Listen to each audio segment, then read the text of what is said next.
Okay, now converting percentage to fractions.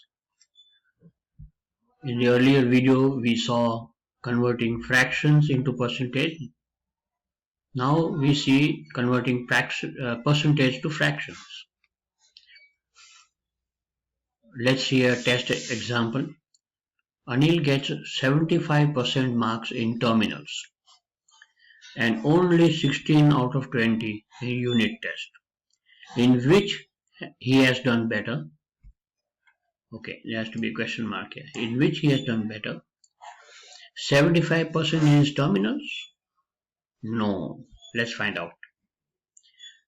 75 percentage is out of 100.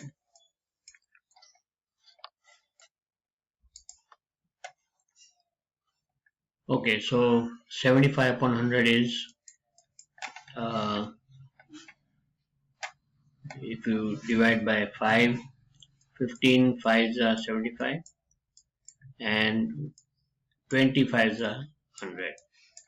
So what you'll get is 15 out of 20. And in terminals, he gets 16 out of 20. So he does better in unit test. Sorry. So he gets 16 out of 20 in unit test and 15 out of 20 in terminals. So that's why maybe we have to convert percentage to fractions in order to realize the actual figure. Let's take another example. Okay, let's take another example. 2.5%. Now, how do we do this? 2.5%. Okay, so that's 2.5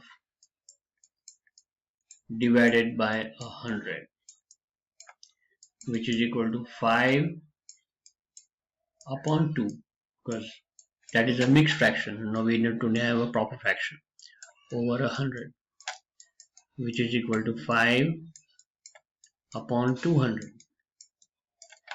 And if you cancel this, you get 1 upon 40. So 2.5% is actually equal to 1 mark out of 40 marks, or maybe 1 out of 40. That is a fraction.